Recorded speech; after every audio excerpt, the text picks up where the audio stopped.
Now that I have Open Graph up and running and I'm feeling pretty good about it, I want to show you some of the behind the scenes things. And today I want to focus on pricing.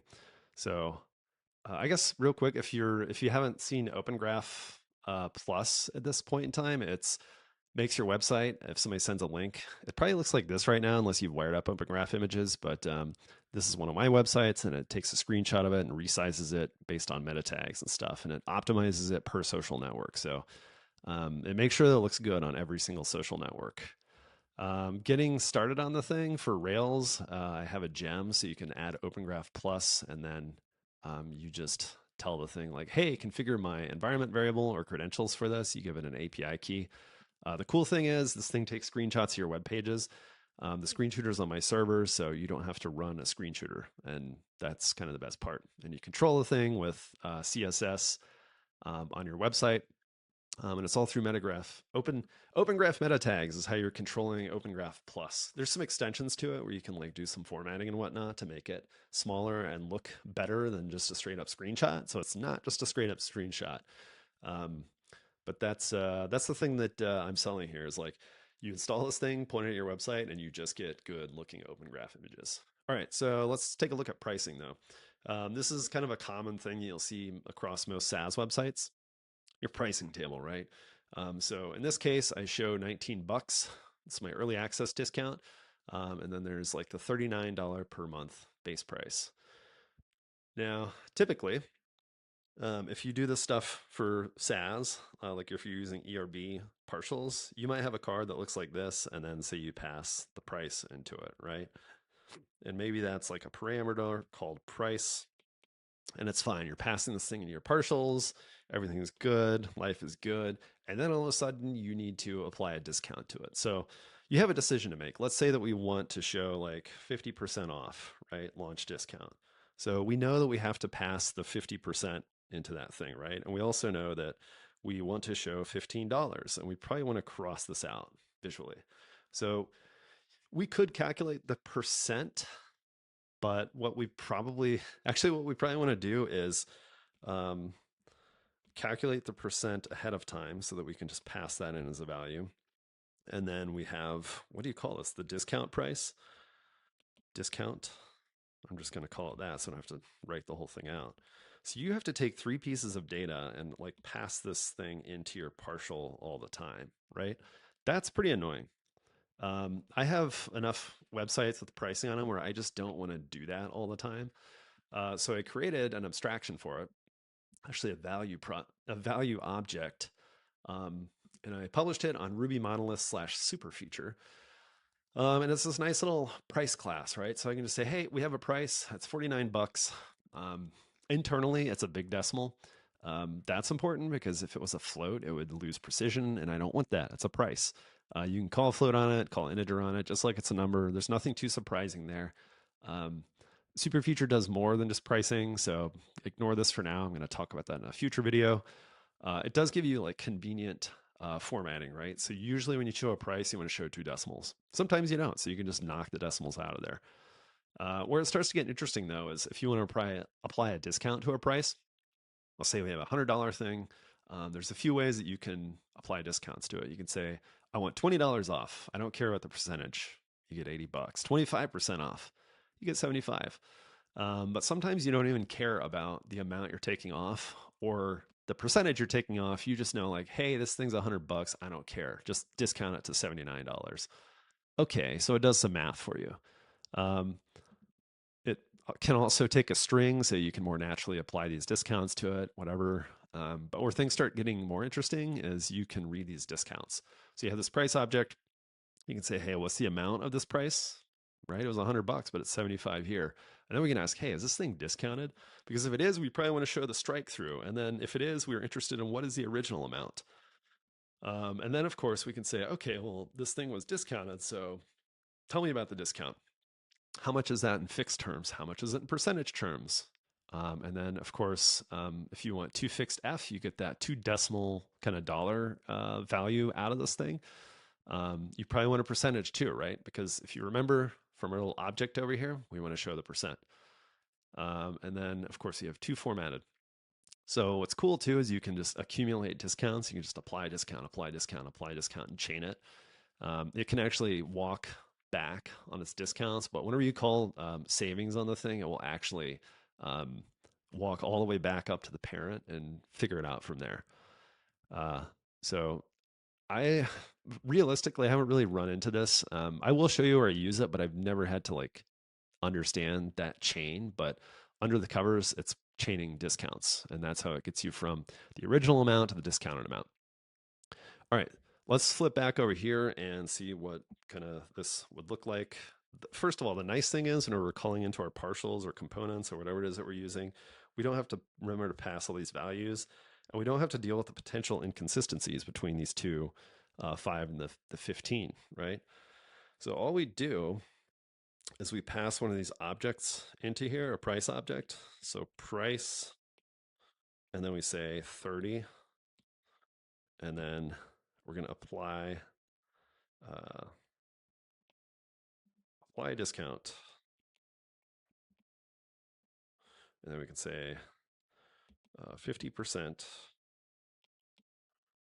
And then if we call now that we've applied the discount to it, we can have the logic inside of this partial just handle that.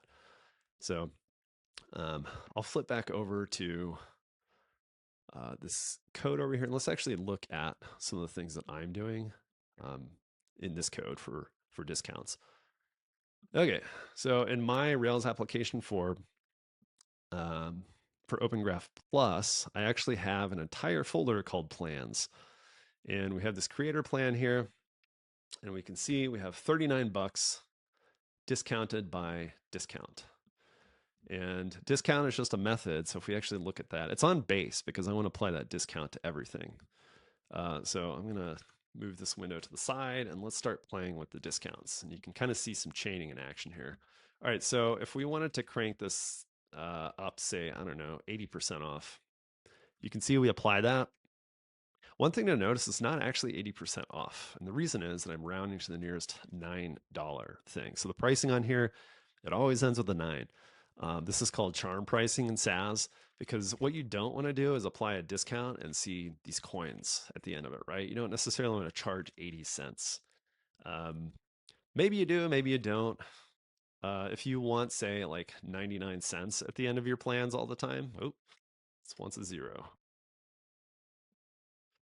You can put 0.99 and then it's going to round to the nearest 99-cent thing here. So your rounding actually can kind of control that charm pricing for your website. If you sell stuff in $10 increments, you could do that.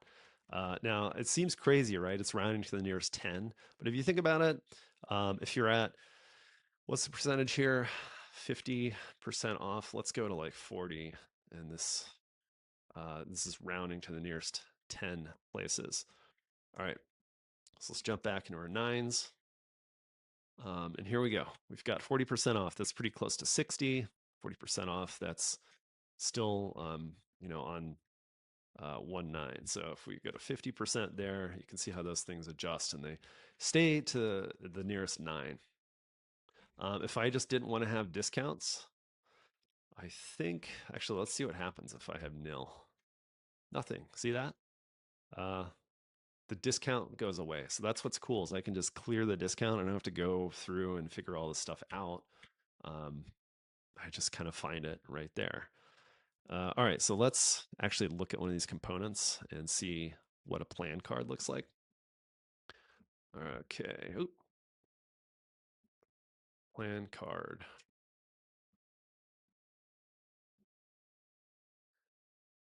All right, so this is a flex component. But if you're an ERB, it's similar. So let's have a look at this. All right, so here's the logic, right? We check like, hey, if this plan, if the monthly price on it is discounted, then we want to show this badge, right? We want to say early access. And that's what we're doing. We're just, again, this is going off of this monthly price that we've passed. If it's not discounted, which it's not right, or it is right now, then we're going to show that. And we can see that's also applying the strike through since it's discounted. When it's not, it doesn't. And then we can show the monthly price. So we don't have to do anything there. We don't have to show like, hey, um, the original price versus not. Like we discount it and mark it down, it's fine. You can see that we show the original price here, right? That's the thing that we want to strike out whenever there is a discount.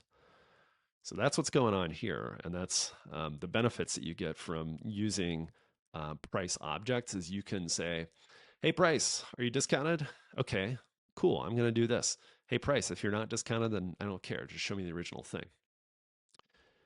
So that's how I'm dealing with prices. They're not actually um, numbers in the traditional sense. They are these special objects that, again, you can see that if you go to Ruby monolith slash superfeature on GitHub, you will see that.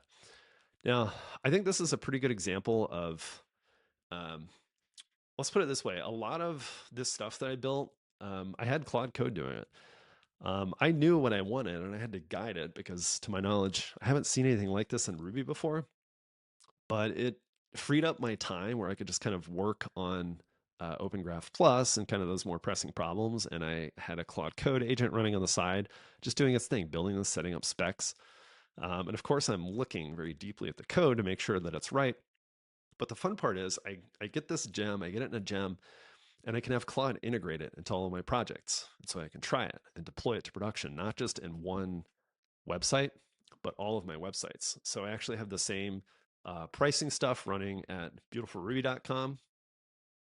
And you can see that if we go to, I think the site press course has discounts because it's not yet, yeah. So I'm doing the same thing here, right? I have a price object. And I'm saying, hey, the original price here, cross it out, and let's show the discounted price.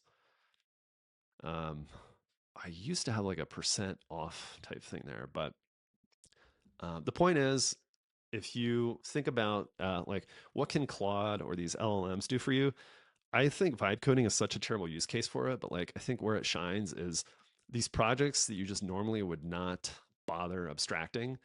You would just kind of do the old way of doing this, where you just pass a bunch of arguments and then kind of this cruft accumulates over time. I think like Claude Code, or really LLMs, forget Claude. I'm not here to sell Claude, but it lets you kind of do these things off to the side and it'll automatically do those to a degree. Obviously, you have to look at the specs and make sure that it's giving you what you want. Um, but what was cool is as I was building that inside of a gem, I just had my project pointed to it and then I could just update it on here in my plans table inside of Open Graph. So code that I'm actually using in applications. I can extract it, I can have Claude improve it, and then I can reintegrate it back into my projects and start using it. And I think that's some of the best code that you see is the stuff that's actually solving a problem, like this kind of annoying pricing problem that I otherwise just would have used multiple arguments to deal with. I can have LLMs just like building these better low level abstractions for me so that I can deploy it out to all of my applications and just have things run smoother. So check it out. Check out Open Graph Plus if you want like a very fast way to add Open Graph to any website. It works for that. I do have a Rails gem though, so if you go to opengraphplus.com, there's a Rails guide, and again, it's as easy as installing this gem Open Graph, and then you install this thing with an API key, and then deploy. You do have to add the meta tags to your website. So once you do that, then Open Graph Plus will take screenshots of your page, style them up, and you'll have like good looking Open Graph across your entire website. Probably the next video I'll cover like how I programmatically do plans tables. These are Ruby objects, and that's made my life a bit easier in a lot of ways. So check out the next video whenever that drops.